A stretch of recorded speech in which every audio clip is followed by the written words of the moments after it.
Muy buenas noches. Aquí voy a presentar mi propuesta de investigación, el cual el título es El burnout de los cuidadores. Pues comienzo con la introducción, pero en realidad pues voy a hablarles de un caso que hubo cuando yo pequeño. Me recuerdo que en las montañas de Puerto Rico, no me acuerdo si fue en Naranjito, Barranquita o algo así, se encontró una familia una vez que tenían una jaula y en el cual tenían un niño encerrado en la jaula, que ya el niño era un adolescente. Y me acuerdo muy bien que salió en las noticias y salió en toda la prensa de que estos padres pues tenían este niño encerrado en esta jaula. Y eso me dio mucho a mí que pensar, pues yo siempre he sido de las personas que soy, que veo todos los lados del problema. Y me di cuenta que me puse a pensar y digo, contra, ¿por qué un padre llega al punto de tener que poner a un hijo con impedimentos dentro de una jaula? Y me acuerdo pensar y pensar en el trauma que los padres estaban pasando. Sí, el niño tenía problemas, pero cuán fuerte eran los padres para que esos padres tuvieran que llegar al recurso de tener que meter a ese niño en una jaula. Resulta pues que el niño tenía problemas mentales, tenía retardación mental y era agresivo. Y de la única manera que ellos podían bregar con él era poniéndolo en la jaula porque no tenían ayuda de ninguna agencia del gobierno para poder trabajar con el problema. So, el título de mi investigación es el burnout en los cuidadores.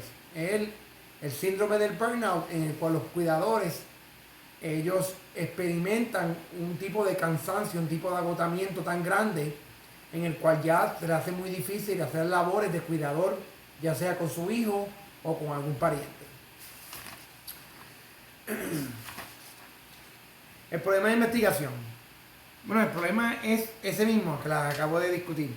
El problema es que mucha gente son cuidadores de familiares que tienen impedimentos, ya sea el autismo, como sea retardación mental, como sea cualquier otro tipo de necesidad. Y el cuidador siempre se piensa en la persona que tiene el problema, se piensa en el niño autista, se piensa en el paciente, pero muchas veces no pensamos en la persona que le da el cuidado a ese paciente. Que si esa persona que da cuidado por culpa del burnout va a terminar siendo paciente también, porque él va a tener también problemas que son derivados de el agotamiento mental y físico del cuidar a esa persona. Tenemos la hipótesis. La hipótesis es, la hipótesis nula, no hay relación entre el burnout del cuidador y el bienestar general del paciente o del cuidado o paciente. Y la hipótesis de investigación, los pacientes sufrirán de baja calidad de cuidado según el burnout en el cuidador aumente. O sea, que si el cuidador se encuentra en un estado de burnout alto, pues eso va a afectar en el paciente como tal, porque entonces ya no va a poder cuidar de él de la misma manera que si no tuviera el burnout. ¿Okay? Y también queremos relacionar si el burnout aumenta según aumenta la condición del paciente. Por ejemplo, hay niños autistas que son bien funcionales, pero hay niños autistas que son bien, que necesitan mucha ayuda. So, el cuidador de un niño autista de alto autismo, como diría yo, pues va a tener un burnout más alto que la persona que tiene un niño autista que es bastante funcional. Las preguntas de investigación. ¿Cuán perjudicial es el paciente? ¿Cuán perjudicial a el paciente es el burnout del cuidador? Se explica muy bien. ¿Cuándo es el paciente el que causa cuando el paciente el que causa el burnout en el cuidador? ¿Cómo poder aliviar al cuidador para que pueda hacer su trabajo sin empeorar más la situación? ¿Cuáles son los pensamientos del cuidador en su momento de crisis, el cual se refleja en el burnout? O sea, pienso yo, por eso es que es una investigación, no tengo los datos o no puedo probarlo, pero pienso yo que llega un punto en el que el cuidador está tan y tan cansado que ya pierde el interés o pierde las ganas de poder cuidar a alguien. Entonces, pues, a esta persona hay que buscarle un relevo, pero que sea un relevo que esté educado en la materia. So, de ahí viene la investigación que yo quisiera hacer. Claro está, esto es una propuesta de investigación, no es una investigación. So, hay muchas cosas que yo no sé, que se sabrían una vez se haga la investigación. A la misma manera, tampoco tengo la educación completa para poder tener toda esta propuesta completamente completa. Claro está, estoy en el proceso de, y si fuese a hacer la investigación como tal, pues me asesoraría con personas que tienen más experiencia en este tipo de investigación.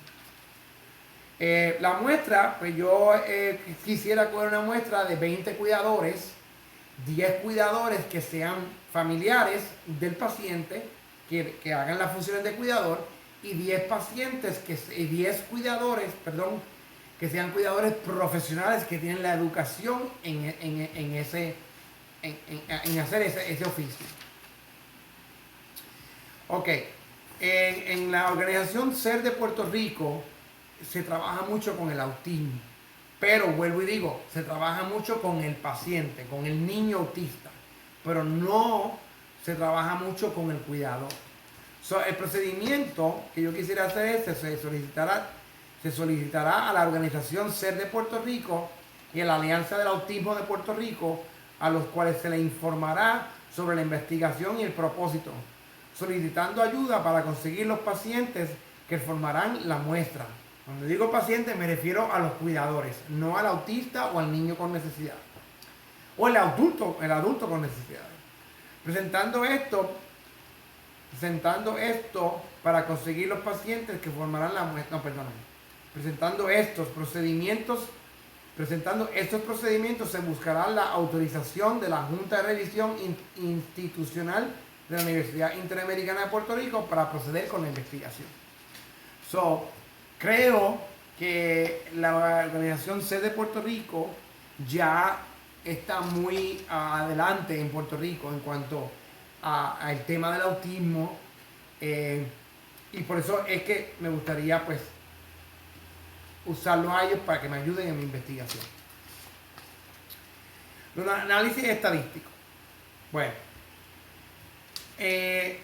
para cumplir con la propuesta se hizo un plan, pero en realidad el análisis estadístico pues sería, en el momento de hacer la investigación tendría que orientarme con los profesores de estadística y con los conocedores de estadística para realmente descifrar cuál sería la mejor forma estadística de poder evaluar o para poder coger los datos y utilizar los datos en mi investigación. En el momento pues tengo una idea de lo que serían los análisis estadísticos, pero realmente no puedo decir qué análisis estadístico exacto voy a utilizar porque no los conozco aún. Y con eso es mi presentación. Espero que me hayan entendido y nos veremos el día de la graduación. Buenas noches.